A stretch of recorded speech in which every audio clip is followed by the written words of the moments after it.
നമഃശിവായ. കഥയും കാര്യവും. ഭജന ഭക്തി സാധനയുടെ ഒരു അവിഭാജ്യ ഘടകമാണ്. ഭക്തന്മാരുടെ ജീവിതത്തിൽ ഭജനയ്ക്ക് വളരെയേറെ പ്രാധാന്യമുണ്ട്.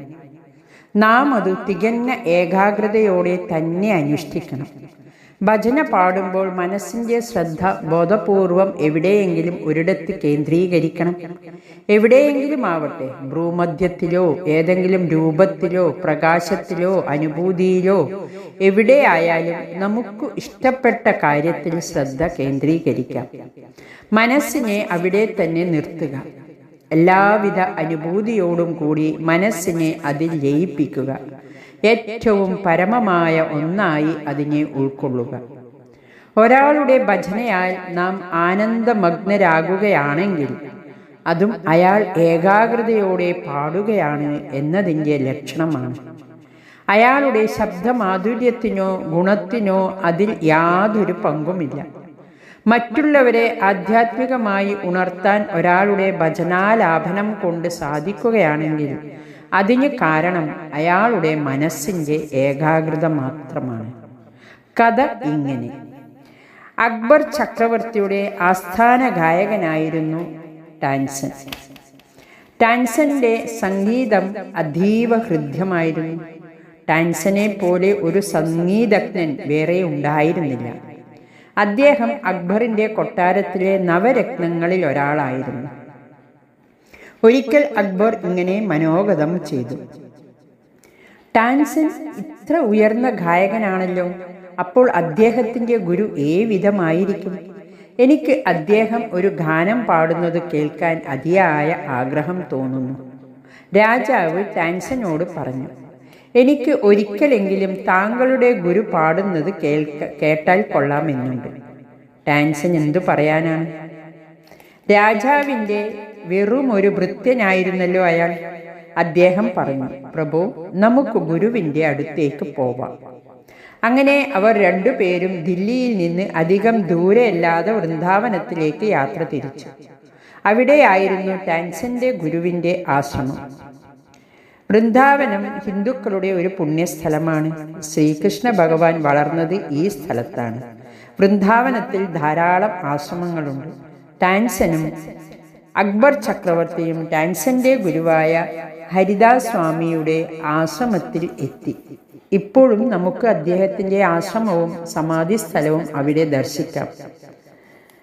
ആ സാന്നിധ്യം നമുക്കവിടെ അനുഭവപ്പെടും. നിർവചിക്കാനാവാത്ത ശാന്തിയുടെ പരിവേഷമാണ് അവിടെ മുഴുവൻ.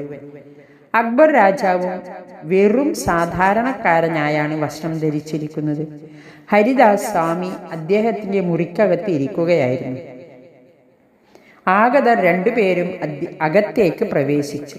ഗുരുവിനെ നമസ്കരിച്ചു താഴെ ഉപവിഷ്ടരായി. ഗുരു തലയുയർത്തി അക്ബറിനെ നോക്കി "ഓ, ചക്രവർത്തി വന്നിരിക്കുന്നു" എന്ന് പറഞ്ഞു. ഗുരു തൻ്റെ ദിവ്യദൃഷ്ടിയിൽ അക്ബറാണ് വന്നിരിക്കുന്നത് എന്ന് തിരിച്ചറിഞ്ഞു. ഗുരുവിനെ കൊണ്ട് ഒരു പാട്ടു പാടിക്കാനായി അക്ബർ ടാൻസനോട് ആംഗ്യം കാണിച്ചുകൊണ്ടേയിരുന്നു. പക്ഷേ ഒരു മഹാത്മാവിനോട് ഒരു പാട്ട് പാടി തരണം എന്ന് വെറുതെ എങ്ങനെയാണ് പറയുന്നത്? ഔചിത്യമാണോ? ടാൻസൻ വളരെ ബുദ്ധിമാനായിരുന്നു. എന്താണ് ചെയ്തതെന്നറിയണ്ടേ? ഹരിദാസ് സ്വാമി പഠിപ്പിച്ച ഒരു ഗീതം ടാൻസൻ മനഃപൂർവ്വം ചില തെറ്റുകൾ വരുത്തിക്കൊണ്ട് ആലപിച്ചു. അപ്പോൾ ഹരിദാസ് സ്വാമി ആ തെറ്റുകൾ തിരുത്തി ശരിയായ രീതിയിൽ ആ ഗാനം ആലപിച്ചു. എങ്ങനെ പാടണമെന്ന് കേൾപ്പിച്ചു കൊടുത്തു. അക്ബർ ആകട്ടെ ആ ഗാനം കേട്ട് ആനന്ദധുന്ദിലനായി. സാവകാശം രണ്ടുപേരും ഗുരുവിനോട് യാത്ര പറഞ്ഞു ദില്ലിയിലേക്ക് തിരിച്ചുപോയി. യാത്രാസമയം മുഴുവൻ ഗുരു പാടിയ പാട്ട് കേട്ട് തനിക്കു കിട്ടിയ ആനന്ദ അനുഭവത്തെക്കുറിച്ച് അക്ബർ ചിന്തിക്കുകയായിരുന്നു. പിറ്റേ ദിവസം അദ്ദേഹം ടാൻസനെ വിളിച്ചിരുത്തി ഇങ്ങനെ പറഞ്ഞു: എനിക്കിന്നലെ ആ പാട്ട് ശ്രവിച്ചപ്പോൾ ലഭിച്ച ആനന്ദം മറക്കാനാകുന്നില്ല. നിങ്ങൾ എനിക്ക് വേണ്ടി ആ പാട്ട് ഒരിക്കൽ കൂടി പാടിത്തരണം. ടാൻസൻ പാടി അതേ പാട്ട്. പക്ഷേ അക്ബർ നിർവികാരനായിരുന്നു. പാടിക്കഴിഞ്ഞപ്പോൾ അദ്ദേഹം പറഞ്ഞു: ടാൻസൻ, എന്താണിത്? എനിക്കൊന്നും തന്നെ തോന്നുന്നില്ല. അതേ പാട്ട് തന്നെയാണല്ലോ നിങ്ങൾ പാടിയത്. ടാൻസൻ: മഹാരാജാവേ, അങ്ങ് എന്നോട് കോപിക്കില്ലെങ്കിൽ എന്താണ് കാരണമെന്ന് ഞാൻ പറഞ്ഞു തരാം. രാജാവ്: ശരി, പറയൂ.